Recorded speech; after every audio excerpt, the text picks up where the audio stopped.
The 19th entry in our continuing series of the best movie you've never seen is Clint Eastwood and Kevin Costner's 1993 collaboration, A Perfect World. Send them up. I told them it was the right thing to do. Kevin Costner. You're not bad, are you, Butch? Oh, yeah. Clint Eastwood. At least now we know who's in charge.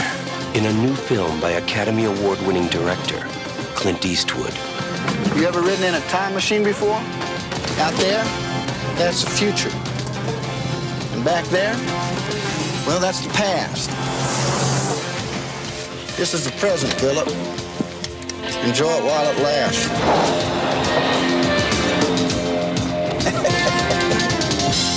A Perfect World.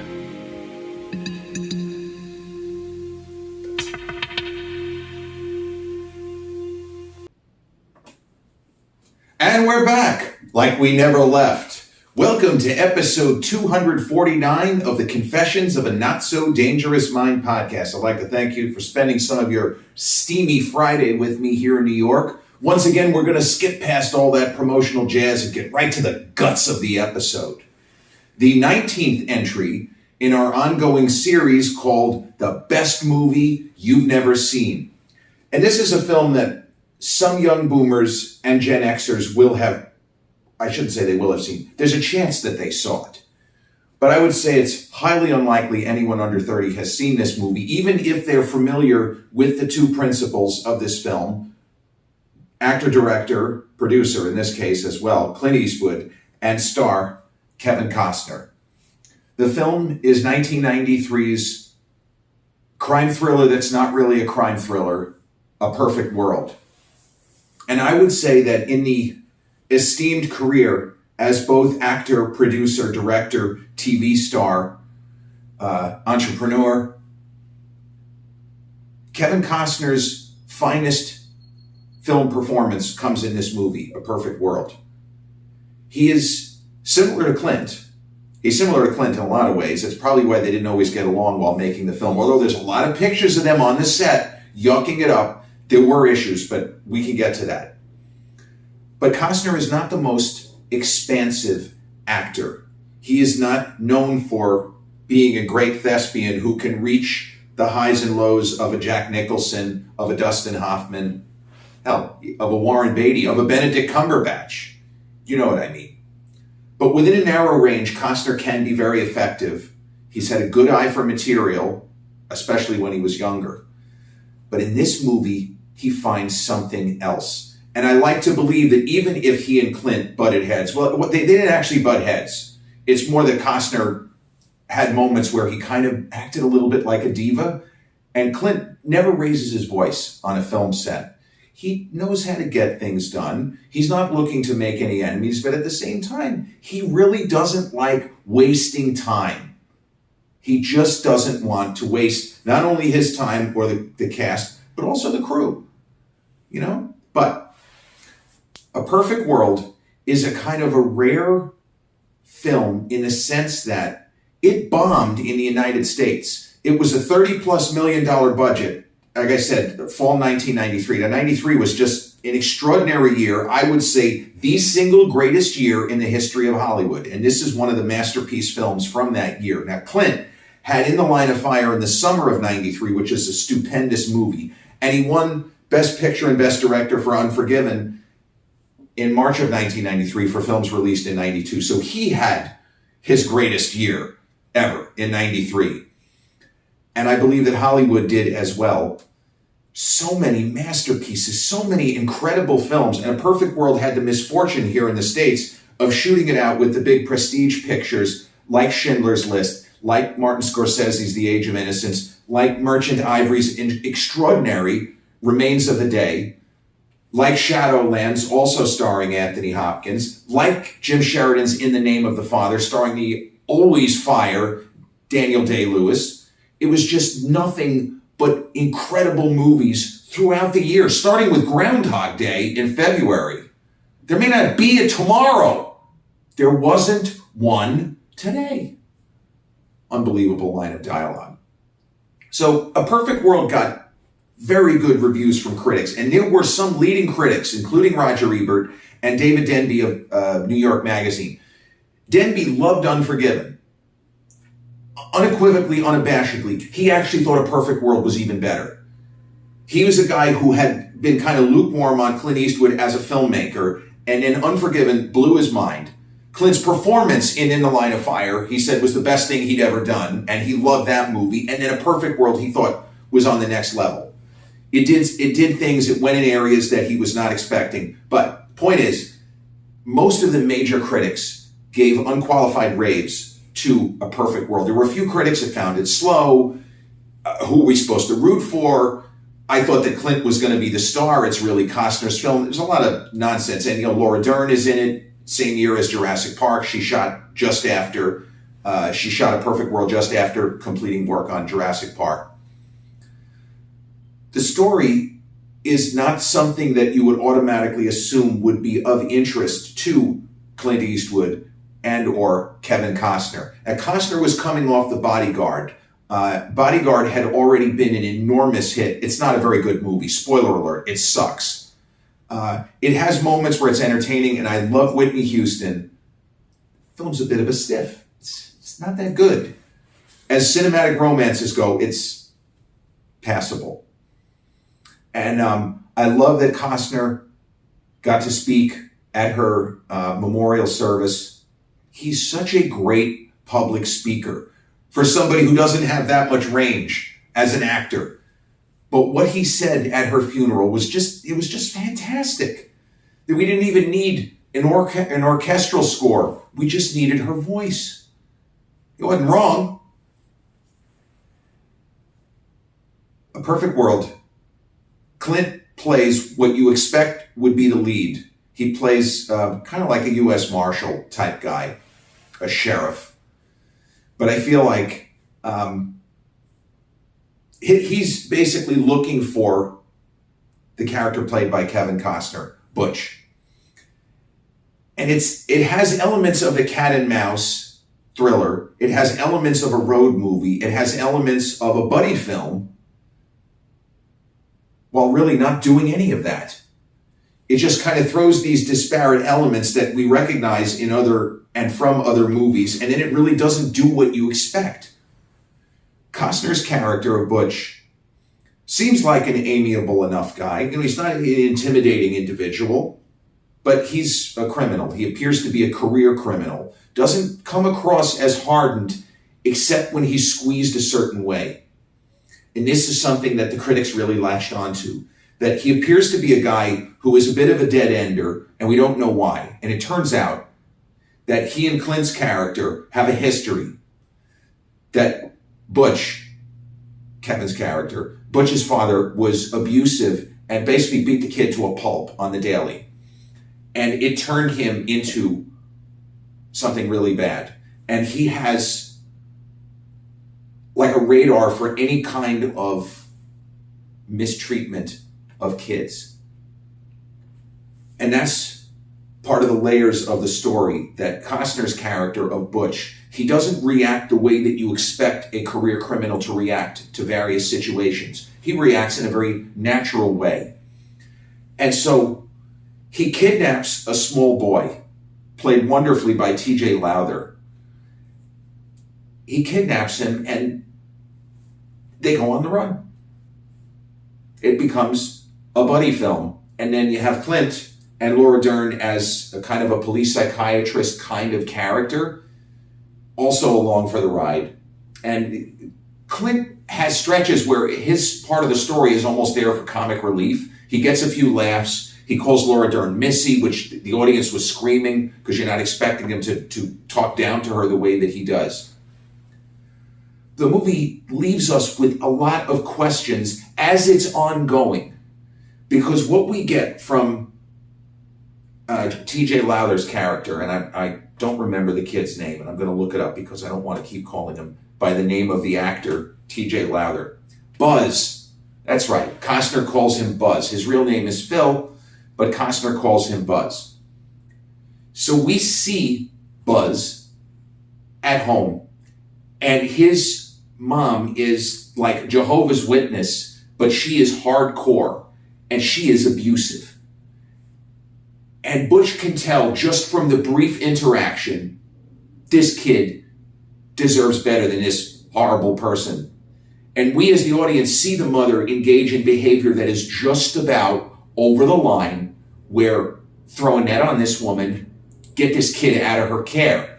So when Costner takes the kid and we see that he means to protect him, he does not take him to hurt him or do anything terrible, we kind of get it. He's better off with this guy, career criminal though he may be, than his Looney Tunes mama. And then we might be upset with ourselves for thinking that. What do you mean? The boy belongs with his mother. This guy's a career criminal. The mom is just too hardcore and she's a little nuts. So these multiple threads take place where Clint is trying to figure out in a 50 years before social media or turn-by-turn navigation, where the fuck did they go? And Costner and the kid, they stop at a house here, maybe rob a convenience store there. There's a kind of running gag. There's a town friendly. And Costner gets to say the line, "You ain't so friendly," and that gets a big laugh. We have a sense, though, this movie is not going to end well. Because you take what you know in the story and you start to run it through the mental meat grinder. You have a kid who is probably abused, and you have a career criminal taking care of him. You try to imagine what would be a happy ending here. Would they just live happily ever after as if they're father and son? I don't know about that. It seems like a temporary fix, like a bandage for Butch, who is more disturbed by his past than he would seem, and a bandage for the kid who really needs to get away from his mom. And we don't know, is that permanent? Is she capable of change just in the little bits that we see of her? Or is she's just going to beat him harder, so to speak, if and when he comes back? I thought the film was 4 stars out of 4. I put it on the same level as In the Line of Fire, which Clint did not direct and didn't produce. He wasn't involved in the production. On that one, he was simply a hired gun. And as I said on the In the Line of Fire episode, he only got that movie because the buzz built way before Unforgiven came out that was going to be a stupendous success. And even with the buzz, it still exceeded expectations massively.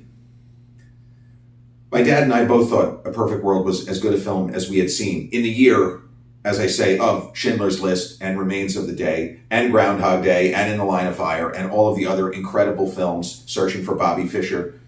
So many from that year. The Fugitive with Harrison Ford, same year. Now the issues with Clint and Costner, because I don't want to keep you in suspense, because this is the sort of gossip that would have probably been reported immediately now. But back then, this story did not come out until one of Clint Eastwood, he's not really his biographer, but Richard Schickel, who was Time Magazine's lead critic for at least 3 decades. He wrote a book on Clint. I don't know if it was on his career. I'm not really sure. But I think it was on Clint's career. The reason why I say I'm not really sure is because there were plenty of books written by regular film critics which were closer to academic texts than filmography type books. So Schickel wrote about Clint's career sometime in the 90s. And he tells a story from the making of A Perfect World. And he starts by saying, you have 2 of the biggest stars in Hollywood, Costner riding high, the success of Dances with Wolves, where he won Best Picture, Best Director. The film got so much acclaim and was an enormous box office hit. It's not like The Last Emperor winning Best Picture and nobody in America saw it. And you're like, how could this win Best Picture? Nobody saw it. Best Picture in terms of who? By who? Who decided? Well, the Motion Picture Academy. Clint was riding high because by the time they went into production Unforgiven had already won the Oscars. This was not a movie that took a ton of time to shoot. In the Line of Fire was in post-production by the time Unforgiven won those Oscars. And in a perfect world, I think that I think it had started shooting. So Clint, they took a couple of days and he had to go back. He went to the Oscars, et cetera, et cetera. And I don't think that Costner was at the 93 Oscars. But Costner, as a successful filmmaker and a person who had a lot of different ideas, Clint was always receptive to ideas. And most actors who worked with him, when asked, they will say stuff like, he doesn't want to fuck around. There's no wasteful spending on a Clint Eastwood set. Everything is there for a reason and a purpose. And he doesn't like to do a lot of takes. And he just doesn't like to fuck around. He doesn't like to waste time. Unless an actor completely fucks up a take, he's usually gonna not give you more than 2 or 3 shots. And Matt Damon kind of joked about this when he worked with Clint in the movie with where Morgan Freeman plays Mandela. Jeez, it's pathetic that I can't remember the name of the film. That I have to also look up. I'm sorry. But it's the movie about winning the Rugby World Cup. Hold on. Invictus.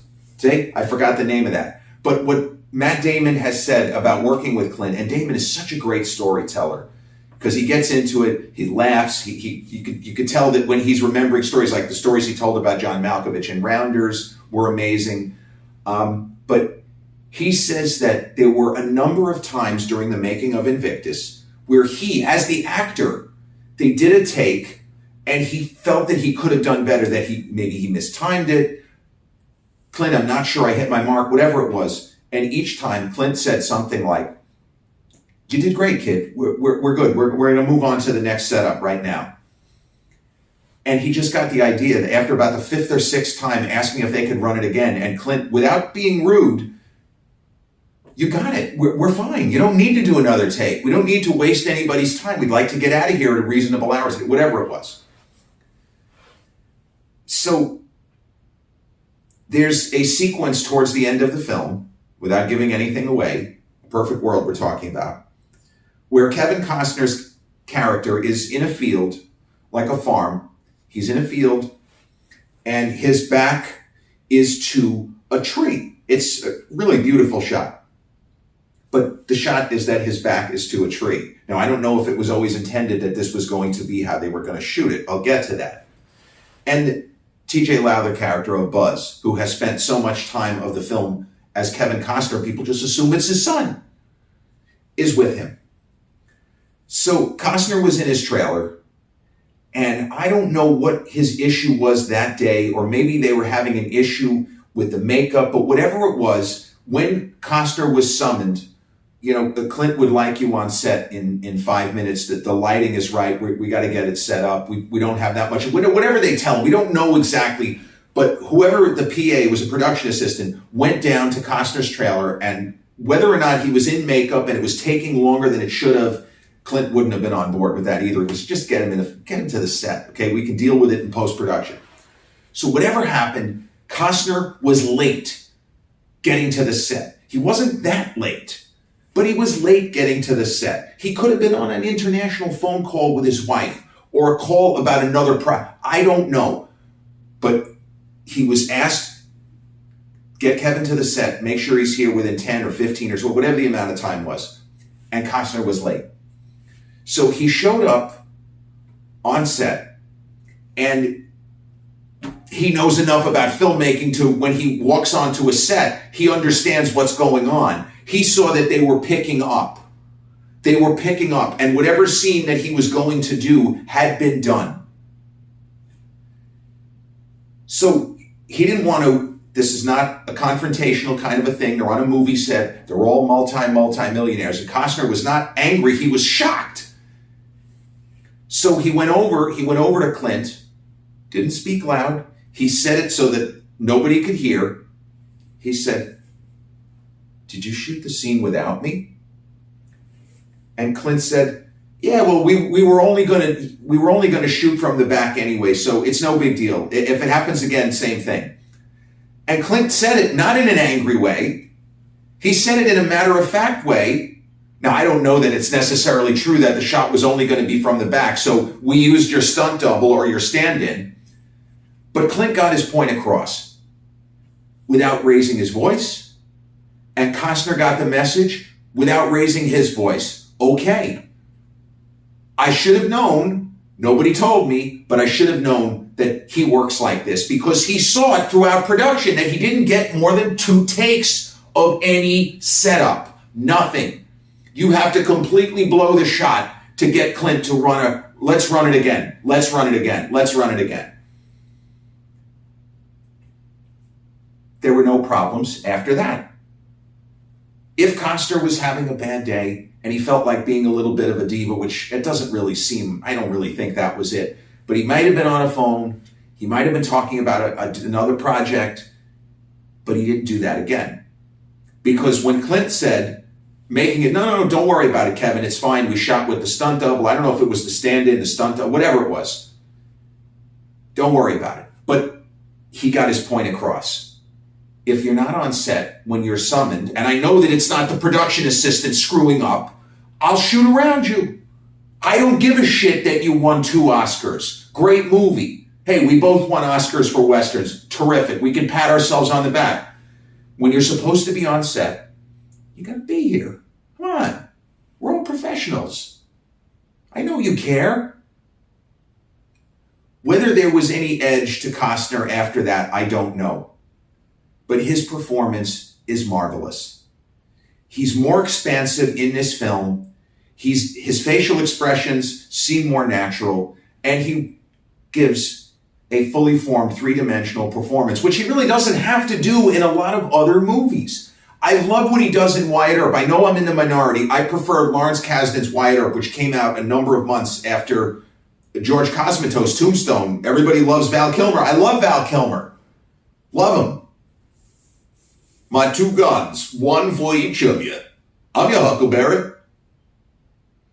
But I love the Wyatt Earp film. I thought Lawrence Kasdan, I thought it was fantastic. Dennis Quaid as Doc Holliday, unbelievable. Different kind of unbelievable. It's not a colorful performance like what Val does in Tombstone. But Costner in Wyatt Earp, it is not a 3-dimensional performance. He is playing a mythological character, and he is playing him. He's playing up the mythology.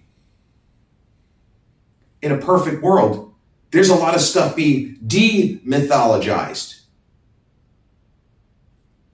Well, we got to do it this way, otherwise that's going to happen. And virtually, no spoilers, everything you expect to happen or not happen in a movie A Perfect World, it doesn't go the way no.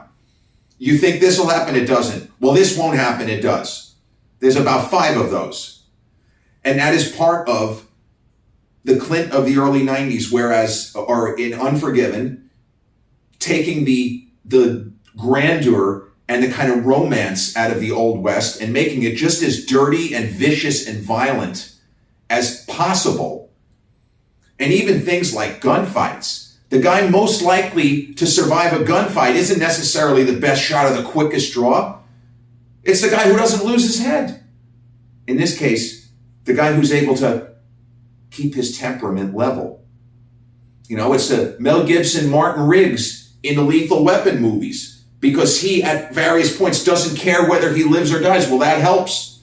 That helps him to survive because he's not jumpy and scared. He doesn't give a shit.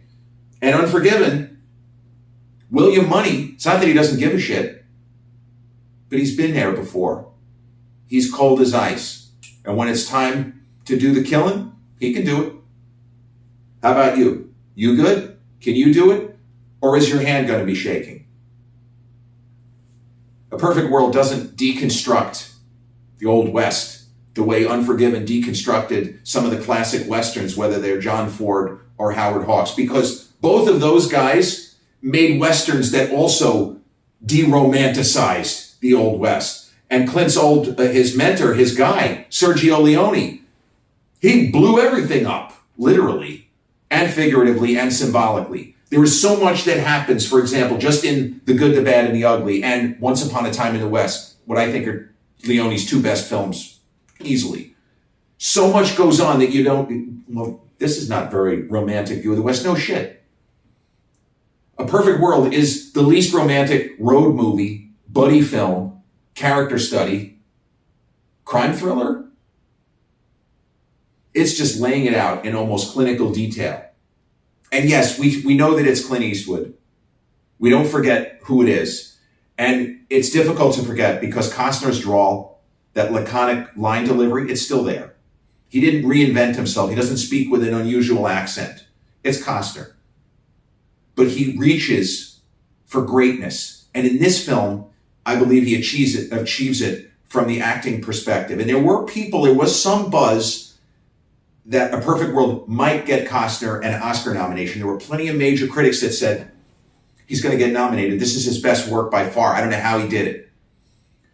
Now, Unforgiven, A Perfect World, as I said, bombed in the States, but it cleaned up overseas. And again, I'm at a loss to understand why this movie, it grossed $31 million in the United States.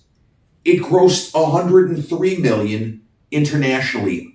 I do not have any way to understand how that is possible. But that's what happened. Because you could point to plenty of Clint movies, like In the Line of Fire, the lion's share of the gross was here in the States. How and why A Perfect World played so hugely overseas? I don't have any idea. But I know the studio was disappointed here, and they were thrilled that it crushed it overseas. I've seen A Perfect World, I think, 4 times all the way through. It is a difficult movie. It's not a fun film. It's not a movie that you can watch on repeat. And it doesn't do what Unforgiven does, where Unforgiven is not a fun movie. But there were so many memorable scenes and great performances and such gorgeous cinematography by Jack N. Green, and obviously Clint having the idea of how he wanted to shoot it. I don't know that I'll ever watch A Perfect World again. But if you haven't seen it, it's worth it. I'm not sure if it's free on streaming anywhere. It could be on Pluto or Tubi or one of those apps. It's not currently streaming on any of the major streamers as far as I know for free. I could rent it for a couple of bucks on Amazon Prime or Apple. It is worth a rental. Clint was 62 going on 63 when this film was shot. And it worked out for him because he'd given so much of himself to Unforgiven, from the shooting schedule in Alberta, Canada in the summer and fall of 1991, to getting it ready, to wondering if this was the one that was going to get his career back to where it was, and yeah, it did. But then busting his tail on In the Line of Fire, even though he had no directorial or production responsibilities on that film, that was not an easy shoot. And he ended up doing some stunts that he probably shouldn't have been doing at his age. He toughed it out. There were a couple of moments where you see that it's Clint, probably could have gotten hurt. You know, this is not him at age 40 in Dirty Harry jumping off the Larkspur train trestle in San Francisco and jumping onto a fucking bus. Couldn't have done that with a stuntman. It wouldn't have had the same effect. But at age 62, 63, does Clint really need to be jumping from building to building? He wanted to do it. But not having as many responsibilities from an actor perspective, just being able to focus on a Malpaso production and making the film that he wanted to make with an actor he really liked and wanted to work with, even if they didn't always get along 100% of the time swimmingly. A Perfect World, the 19th entry in our continuing series of the best movie you've never seen, directed by, produced by, starring Clint Eastwood, Kevin Costner, Laura Dern, T.J. Lowther, and Bradley Whitford. There's a name many of you youngins will recognize. This has been episode 249 of the Confessions of a Not So Dangerous Mind podcast. I'd like to thank you all for spending some of your Friday afternoon into early evening here with me in New York. If you checked out this episode on the YouTube channel, haven't done so already, please click like, subscribe, comment, share, turn on those notifications. Or if you catch this episode on the audio platforms such as Spotify, iTunes, Podbean, iHeartRadio, Amazon Music, or the others, same general rule applies. Click like, subscribe, share, and turn on those notifications. I'll be back with episode 250 real soon. Till then, peace.